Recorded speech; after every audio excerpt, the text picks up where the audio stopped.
자, 오늘 법률 문제. 온라인 티켓 재판매는 불법이다입니다.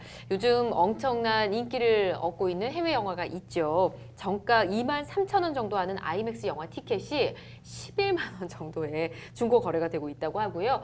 또 인기 아이돌 그룹의 공연 티켓도 좋은 자리일 경우에는 뭐 최고 50배, 60배가 넘는 가격에 판매되기도 한다고 합니다. 그래서 저는 일단은 억울한 점이 있지 않을까 싶어요. 이렇게 너무 비싸게 주고 사면. 그래서 5호를 들어보도록 하고요. 자, 두 분께 여쭤볼게요. 온라인 티켓 재판매는 불법이다. OX판 들어주십시오. 자, 박민성 변호사님 X 들어주셨고요. 자, 황미옥 변호사님 X. 네, 저도 X 들었습니다. 그렇군요. 저만 O를 들었네요. 알겠습니다. 이유를 좀 들어봐야겠어요. 박민성 변호사님 왜 X일까요? 예. 아까 말씀하셨던 이제 경기장, 프로야구도 안표들이 많잖아요. 그쵸. 그래서 경기장 주변에 실제로 안표 거래 행위는 예. 경범죄 처벌법에 따라서 20만 원 이하의 벌금, 구류, 과료에 처하도록 되어 있습니다. 근데 온라인상으로 예. 보통 이제 컴퓨터 프로그램 저도 이번에 알았는데 네. 컴퓨터 프로그램 매크로라는 프로그램을 가지고 예. 온라인으로 들어가서 티켓을 막 먼저 예매를 하는 겁니다. 그쵸? 아무래도 사람보다 컴퓨터가 빠르겠죠. 맞아요. 그래서 그렇게 온라인으로 먼저 예약을 한 다음에 온라인상으로 좀 더 값을 받고 파는 행위에 대해서는 아직까지 우리나라 현행 법률상 직접적인 처벌 규정이 없습니다. 아, 그래요. 네. 좀 안타깝습니다. 아마도 앞으로 좀 네. 규제를 해야 되겠죠. 해야 될 필요성이 있겠죠. 맞아요. 예. 예. 이게 온라인상이라서 또 다른 거군요. 박 변호사님이 아주 냉정하게 좀 말씀을 해주셨는데 황 변호사님 답변 네, 들어볼게요. 예. 뭐 아직까지 현행법상으로는 좀 처벌이 어렵다라는 부분은 마찬가지고요. 예. 온라인에서의 티켓 재판매와 매크로를 통한 티켓 예매에 대해서 논란이 많았습니다. 지금도 많고요. 그래서 이것 때문에 20대 국회에서만 지금 현재 10여 건의 법안이 발의되어 있는 상황인데 대부분은 매크로 프로그램을 통해서 구입한 티켓을 재판매하는 행위를 문제 삼고 있는데 안타까운 것은 아직까지 국회 본회의 문턱을 넘지 못하고 있어서 여전히 지금 현행법으로 지금 제재되지는 못하고 있는 상황입니다. 알겠습니다.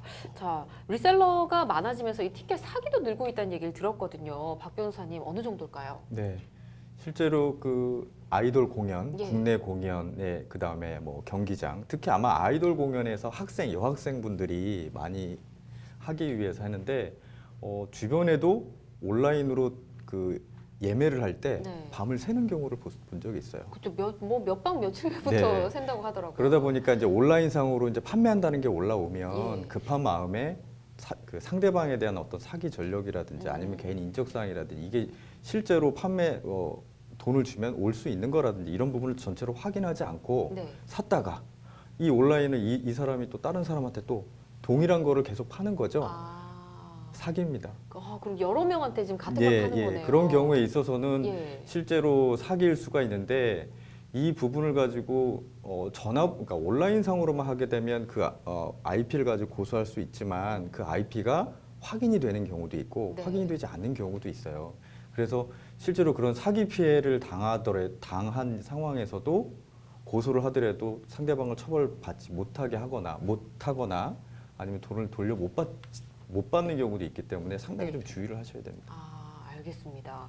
자, 해외 경우도 좀 살펴볼까요? 해외에서는 리셀에 대해서 좀 어떻게 대처를 하고 있을까요? 예, 우리나라 같은 경우는 아직 본안에서 법안이 통과되지 못하고 있는데 반해서 해외에서는 벌써 발빠르게 처벌하거나 불법으로 그래요? 규정을 하고 있습니다. 예. 미국부터 예를 들어볼게요. 예. 미국에서는 이미 2016년도에 매크로 프로그램을 동원한 티켓 구매와 재판매 행위에 대한 처벌 법안을 마련을 했고요. 예.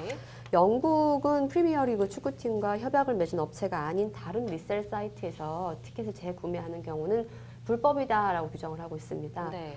아울러 캐나다 같은 경우에는 19년도에 매크로를 통한 티켓 구매와 재판매 행위 처벌 법안을 마련하고 있죠.